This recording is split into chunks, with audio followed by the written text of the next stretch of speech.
Los anfibios. Se llaman así, porque pasan parte de su vida en el agua, como larvas provistas de branquias y después de sufrir una metamorfosis, pasan al estado adulto, respirando aire por medio de pulmones, aunque en general siguen necesitando de agua para reproducirse. Anfibios se dividen en 3 órdenes vivos, y 2 extintos. Anuros, que comprende ranas y sapos, y carecen de cola en estado adulto. Urodelos, que incluyen salamandras y tritones, y poseen cola bien desarrollada. Apodos, que abarcan a las cecilias, carecen de patas, y recuerdan por su aspecto y formas de vida a las lombrices de tierra. Los órdenes extinguidos se llaman lepospóndilos, y laberintodontos. A continuación veremos el documental completo. La vida animal en la Tierra presenta una asombrosa variedad de formas diferentes.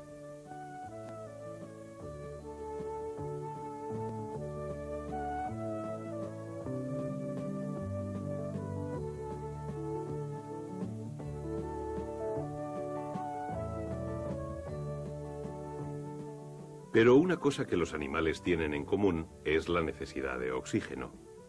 Algunos animales están adaptados para tomar oxígeno del aire. Otros están adaptados para utilizar oxígeno disuelto en el agua. Y unos pocos animales hacen ambas cosas en diferentes etapas de su vida. Estos renacuajos pertenecen a una clase de animales llamados anfibios, que significa ambos tipos de vida. Durante los primeros meses, después de haber salido del huevo, utilizan el agua como fuente de oxígeno. Pero la mayoría de los anfibios pasan por un impresionante cambio llamado metamorfosis, sufriendo una transformación que los convierte en animales que respiran aire. A medida que este renacuajo crece, se convertirá en una rana. Existen varias especies de ranas, las cuales están estrechamente emparentadas con las varias especies existentes de sapos. Las ranas y los sapos son anfibios que no tienen cola en su etapa de madurez. Existen también varias especies de salamandras, un grupo de anfibios que tienen cola aún después de la metamorfosis. Se pueden encontrar salamandras en muchos lugares del planeta, pero es más común que vivan en los climas húmedos del norte de Europa y de América del Norte. Las ranas y los sapos están más extendidos, viven en todos los continentes excepto la Antártida.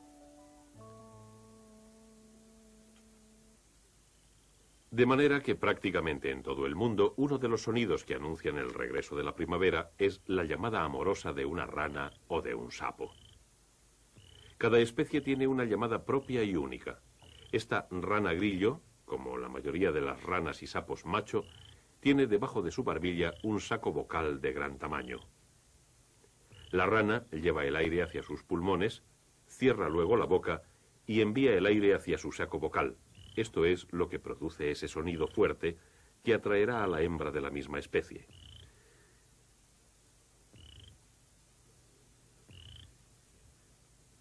La primavera es también la estación de la reproducción para muchas especies de salamandras. La salamandra macho realiza una danza nupcial elaborada para atraer a la hembra. La mayoría de las especies de salamandras son incapaces de emitir sonidos fuertes, por lo cual no hacen llamadas de apareamiento. Cuando las dos salamandras están preparadas para aparearse, el macho libera un pequeño paquete de esperma que se mantiene unido mediante una especie de gelatina.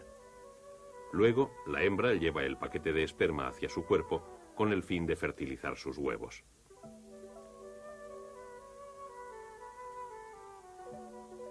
Las ranas utilizan un método diferente. La rana macho se monta firmemente sobre la hembra en un estrecho abrazo y los huevos se fertilizan a medida que la hembra los pone. Los huevos de rana están cubiertos por una gelatina que los mantiene agrupados en una masa. Esta espesa gelatina absorbe agua y evita que los huevos se sequen. Los huevos puestos por un sapo hembra semejan largas cintas en lugar de una masa. Los animales que nacen de estos huevos y de los huevos de otros anfibios son llamados larvas. Y las larvas de ranas y sapos son los renacuajos.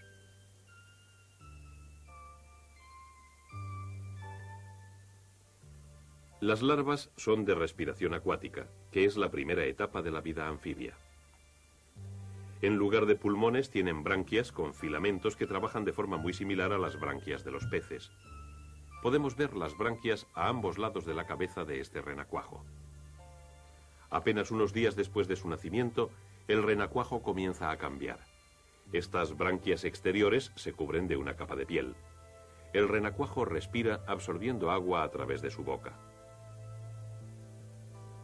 El agua pasa por encima de las branquias, que tienen una red de pequeños vasos sanguíneos. El oxígeno disuelto en el agua es absorbido por la sangre y luego el agua es bombeada hacia el exterior a través de un pequeño agujero llamado espiráculo. El renacuajo tiene 2 espiráculos, uno a cada lado de su cuerpo. Para su alimentación, los renacuajos dependen básicamente de pequeñas plantas acuáticas. Pero también otros animales buscan comida. Las salamandras adultas son algunos de los predadores que utilizan a los renacuajos para alimentarse. De los miles de renacuajos que nacen cada primavera en esta charca, solo unos pocos sobreviven para completar el impresionante proceso de la metamorfosis. En un principio, los cambios suceden de forma más bien lenta. Aproximadamente después de 3 meses, el renacuajo ha desarrollado sus patas traseras, y de ahí en adelante los cambios se suceden con más rapidez. Las patas delanteras crecen por debajo de la piel de las branquias y las propias branquias son gradualmente absorbidas a medida que se completa el desarrollo de los pulmones.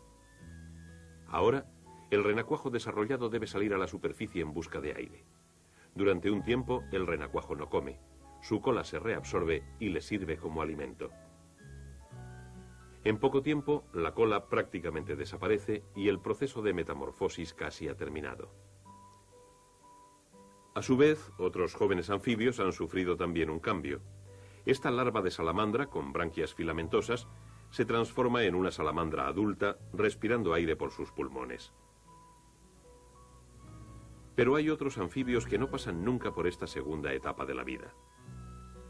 El mud puppy es una especie de salamandra que no pierde sus branquias y permanece toda su vida en estado larvario con respiración branquial.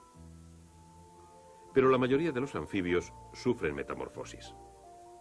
Al ser adultos tienen pulmones, pero estos son simples sacos que no pueden suministrar todo el oxígeno que necesitan. El aire se absorbe también a través de la superficie de la boca y del cuello, y a través de la piel. Esto es posible porque la piel es bastante delgada y está bien provista de vasos sanguíneos, de manera que el oxígeno puede ser absorbido por la sangre y el dióxido de carbono puede ser expulsado. La delgada piel permite además que el cuerpo absorba agua. Los anfibios no beben agua. Y por lo tanto, para evitar que el cuerpo se seque, la piel debe mantenerse húmeda. Unas glándulas especiales, que se encuentran en la piel, segregan una mucosidad que hace que la piel sea resbaladiza y ayudan a que ésta no se seque. Pero a pesar de esta protección, un anfibio debe tener siempre una provisión de agua fresca que mantenga su piel húmeda para poder sobrevivir. Ese es el motivo por el cual los anfibios se encuentran donde hay mucha agua, en una laguna de agua fresca, en un río o en una zona pantanosa. Pero sin embargo existen unas pocas especies que pueden sobrevivir en climas secos. Se esconden bajo tierra para buscar agua y por eso no es fácil encontrarlas en estas zonas. También podemos encontrar anfibios en los bosques, viviendo en los árboles o sobre el suelo. Algunas especies permanecen toda su vida en tierra o en los árboles, pero existen también otras que regresan a una laguna o a un arroyo durante la época de reproducción. Existe una especie de salamandra que pasa por 2 etapas diferentes durante su vida adulta. El tritón de puntos rojos vive en tierra, generalmente en un bosque, durante 2 o 3 años. Luego se produce un cambio en el color de su piel y el tritón deja el bosque y pasa el resto de su vida en las aguas de una laguna, aun cuando deberá salir a la superficie para respirar. De modo que dependiendo de las especies se pueden encontrar anfibios en medios ambientes muy diversos. Y cada especie debe estar adaptada a su medio para poder sobrevivir. Las ranas, que pasan gran parte de su vida en el agua, tienen sus patas traseras membranosas que les son útiles para nadar. Pero los sapos y algunas de las ranas de tierra tienen poca o ninguna membrana. Las ranas que viven en árboles tienen unas pequeñas ventosas en sus dedos. Estos pequeños discos ayudan a sujetarse al tronco de un árbol o arbusto. Los anfibios han sufrido también otras adaptaciones que les ayudan a escapar de los depredadores. Las ranas y los sapos tienen unos ojos que les permiten ver casi en un círculo completo a su alrededor. Al avistar un peligro, la rana o el sapo pueden escapar utilizando sus poderosas patas traseras, ya sea para saltar o nadar.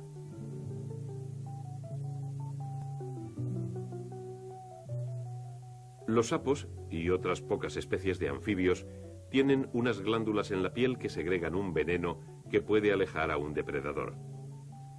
Otra defensa es la mimetización. El color y la forma de un anfibio puede mezclarse con su entorno, lo que le permite ocultarse de un enemigo. Algunas ranas que habitan en los árboles y otros anfibios pueden mimetizarse cambiando su aspecto. Esta rana es verde cuando está en una hoja verde. Pero cuando se encuentra en la corteza de un árbol, su color cambia gradualmente y se convierte en un tono más próximo a su nuevo entorno. Pero la supervivencia depende también de la comida que puedan encontrar. Los anfibios a veces comen lombrices, caracoles o pequeños peces, pero la mayor parte de su dieta está compuesta de insectos. La mayoría de las ranas y de los sapos tienen lenguas largas y pegajosas que pueden extenderse hacia adelante a una velocidad asombrosa para capturar un insecto. Las ranas y otros anfibios forman una clase de animales dentro de una rama más extensa llamada vertebrados, animales con espina dorsal. Hay dos grandes clases de vertebrados. Una clase incluye a los mamíferos y a las aves y se les llama animales de sangre caliente. Mantienen una temperatura corporal constante y alta, para lo cual utilizan energía de los alimentos que comen. Otros vertebrados son llamados de sangre fría. Los reptiles, los peces y los anfibios tienen una temperatura corporal que varía con la temperatura ambiente. Cuando las temperaturas son frías, los animales de sangre fría se vuelven menos activos al bajar la temperatura de sus cuerpos. Las temperaturas glaciales pueden hacer peligrar la vida misma. Algunas especies de anfibios sobreviven durante el invierno manteniéndose en el fondo de un lago o laguna, a veces parcialmente enterrados en barro o grava. Permanecen allí sin moverse y sus procesos vitales se ralentizan hasta el mínimo. Toman la pequeña cantidad de oxígeno que necesitan a través de la piel en lugar de por los pulmones. Habitualmente este estado inactivo es llamado hibernación, aun cuando difiere de la verdadera hibernación de los animales de sangre caliente. Existen otros anfibios que encuentran lugares protegidos en tierra, donde pueden pasar el invierno en el mismo estado de inactividad. Luego, cuando comienza la primavera, las temperaturas más cálidas dan la energía necesaria para elevar la temperatura corporal de los anfibios en reposo y el ciclo de la vida se renueva. Para las ranas, los sapos y las salamandras, la vida es de dos tipos: la vida de respiración acuática de la larva, la cual se convierte mediante el proceso de metamorfosis en un anfibio adulto que respira aire atmosférico.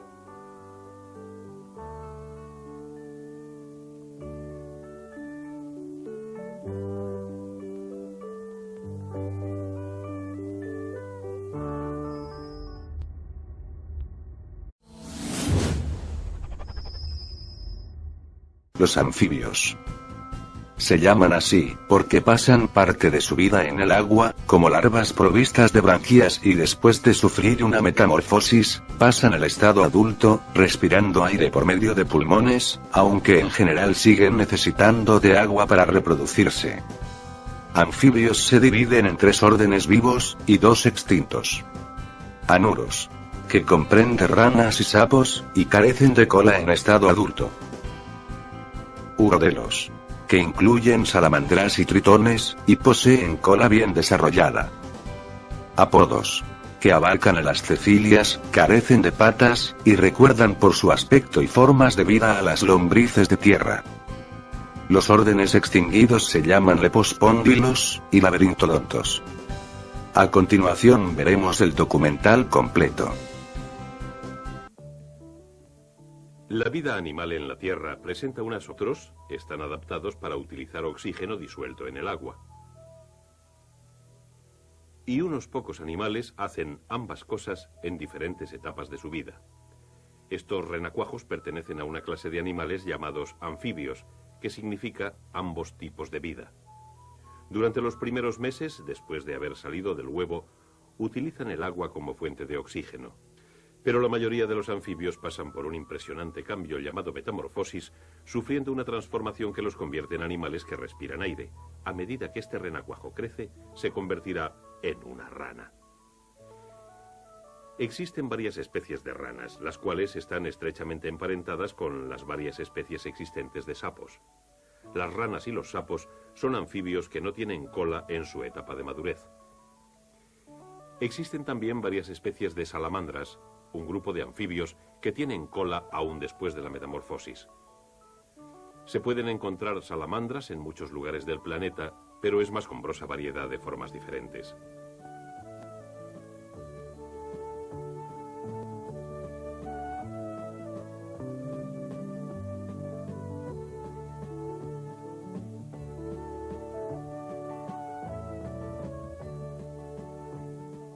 Pero una cosa que los animales tienen en común es la necesidad de oxígeno. Algunos animales están adaptados para tomar oxígeno del aire.